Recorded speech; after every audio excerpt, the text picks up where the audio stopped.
Greetings everyone and welcome back to the channel, and in today's 1/6 scale unboxing and review we're going to be taking a look at the Present Toys Cunning Killer, aka Lee Van Cleef from The Good, the Bad and the Ugly. For those of you who have seen my previous review of Present Toys Robbers, aka Eli Wallach from The Good, the Bad and the Ugly, you probably know what to expect from this. I've got these two figures to pair up with my Sideshow Collectibles Clint Eastwood. So we'll be doing that later on in the video. But before we begin, I'd like to give a huge shout out to all those people who've subscribed to the channel, who are supporting the channel, who've commented, who've liked. Yeah, a massive thank you out to all you people out there who are supporting what we're doing here. Also as well, I'd like to send another big shout out to William Wang for sourcing me this figure. There'll be a link to his Facebook page in the description below. So if you're after this figure, any other figure from any other manufacturer or statues, anything at all, drop him a line and I'm sure he'll be happy to oblige. So without further ado, let's get down to the unboxing and up close and personal look at the Cunning Killer. Okay, so before we get into the figure itself, let's take a look at everything it comes with. Let's start off with this stand. Usual Present Toys fare, sticker on the top, bog standard stand, liking the image of Lee Van Cleef there. Cunning Killer across the base. I won't be using this after this video. I'll be using a custom base. I'm not awfully keen on these, but yeah, that's the base. Standard issue crotch grabber, and let's have a look at everything else he comes with. Let's start with the weapons. A couple of rifles here. This one very similar, if not identical, to the one that comes with the Robber, aka Eli Wallach. Yeah, a bit of graining on the stock there. A little bit of weathering actually on this one, which I didn't notice on the other one. Yeah, it's nothing about it's functional, but it does the trick. So that's rifle 1. Rifle 2. Now this is once again the same graining on here, but a little bit more detail on this. Got some gold on the stock there. I am liking the detail here, the gold paint and the detail. Not much weathering going on, but some nice paint applications, and yeah, pretty good for what it is. Stick with the weapons. We've got 2 revolvers. I don't know an awful lot about revolvers, so I can't tell you what model this is, but yeah, a little bit of paintwork there. Yeah, serves a purpose. And the next one, let's have a look at the next one. Yep. Oh, this one's actually got the painted snake on the handle of the gun, which hadn't been done on the Eli Wallach figure. So yeah, once again it cocks and the barrel revolves, and it's been painted pretty nicely. So yeah, good for what it is. Yeah. So that's both guns done. What else have we got here?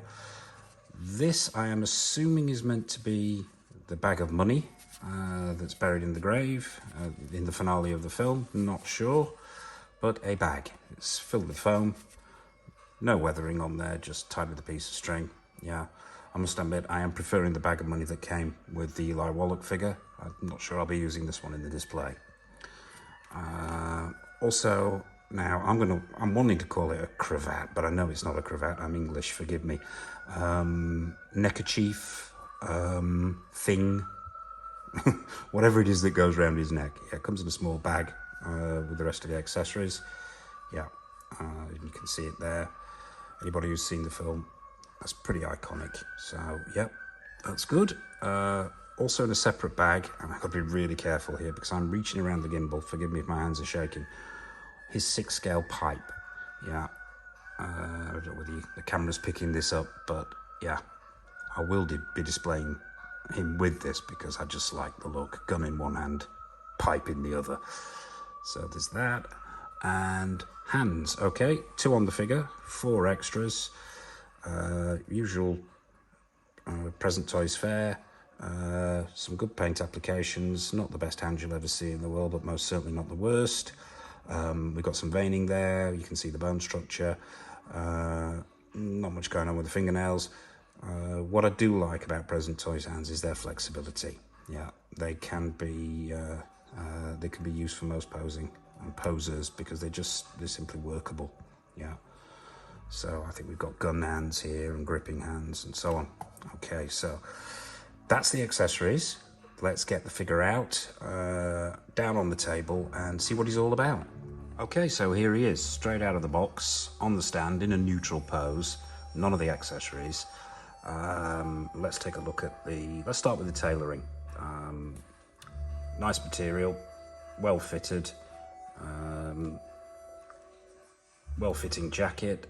We've got a waistcoat going on underneath there and then a black cotton collarless shirt. It all fits well. I'm not sure the colour is entirely screen accurate.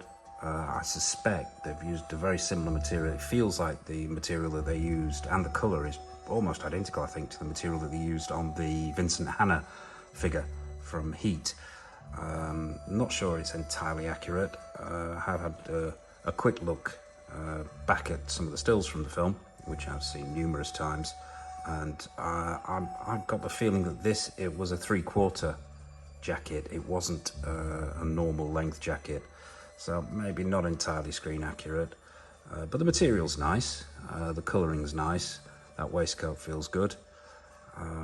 I think we're going to, as I remember in the film as well, a lot of the time this collar wasn't done up. It was actually, there's a couple of buttons undone on this, but I think doing that is going to incur the same problem that you have with the Eli Wallach figure, because there's only one head with this figure and it's attached to the neck, and you open these buttons and you're going to see, I suspect, where it meets the body, which is not a good look.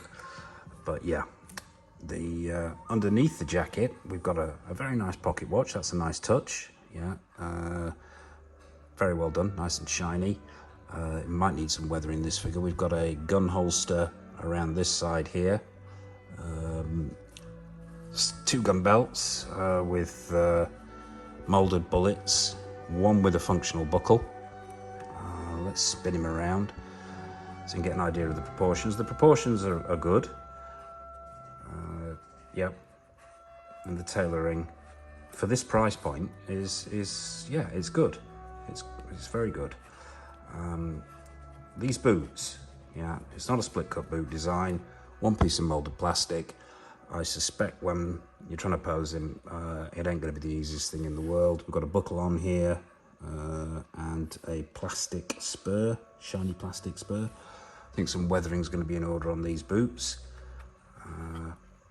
Yeah, pretty good. That hat, let's move up to the head. Yeah, let's take a closer look at that head. Let's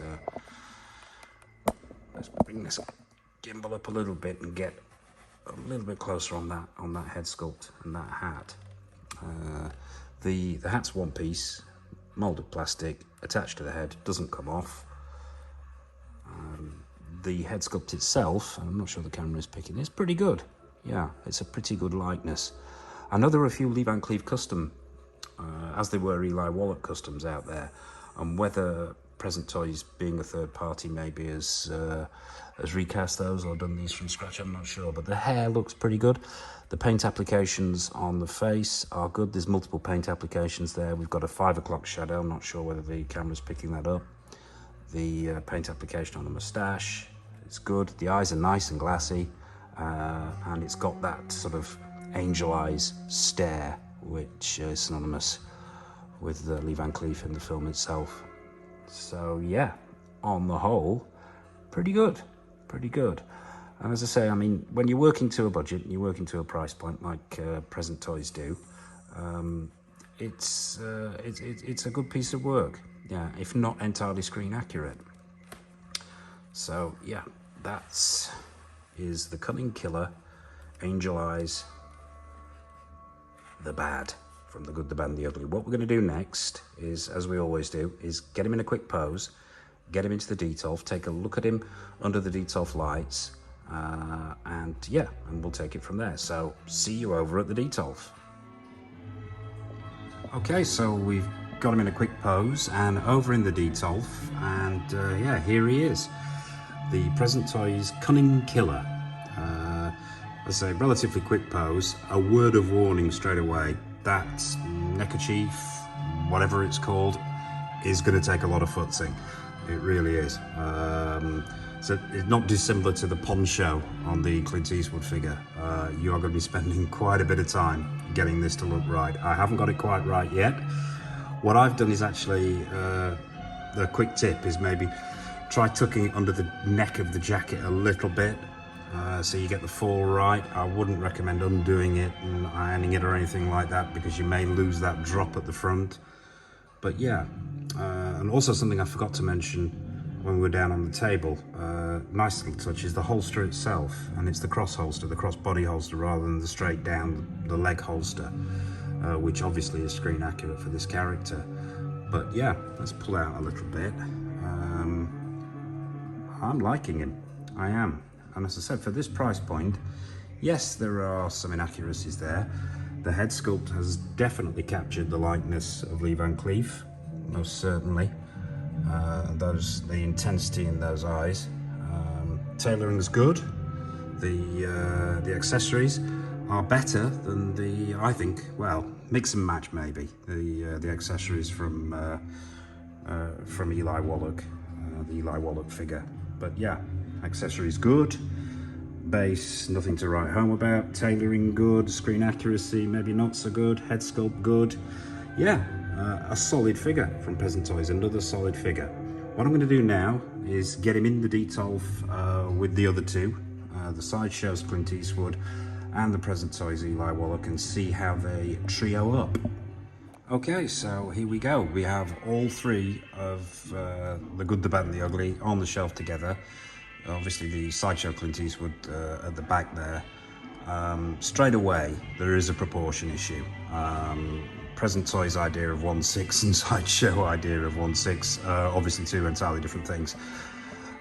From memory, Lee Van Cleef was, I think, about the same height as Clint Eastwood, maybe just slightly shorter. Eli Wallach obviously shorter than that, but the Lee Van Cleef and the Eli Wallach figures from Present Toys are both the same height, and both considerably shorter than the Sideshow Clint Eastwood. So if you are gonna do what I'm attempting to do, which is display all three of them together, it's gonna take some sleight of hand to try and cover up that scale issue. Yeah, but back to the actual figures themselves, and yeah, pretty good. I'm liking them. I think on the whole, I would say the Lee Van Cleef figure wins, purely on likeness and attention to detail. But so I would give the Lee Van Cleef maybe a 7 out of 10. I think they need to sort the proportion out. But yeah, 7.5 maybe on a good day. But yeah, that about wraps it up for this 6-scale figure unboxing and review. If you've enjoyed it, please hit the thumbs up button. Please hit the subscribe button. There's plenty more content coming up on the channel. Hit the bell notification icon. What's next on the channel? We're going to be doing a bit of a retro showcase. One of the subscribers, Bloodfu, was kind enough to request a look at the Dragon in Dreams 1917 figures that were highlighted in my tour video, so that'll be coming up soon. So yeah, I suppose all it remains for me to say is thank you for watching, happy collecting, and take care of yourselves. See you soon.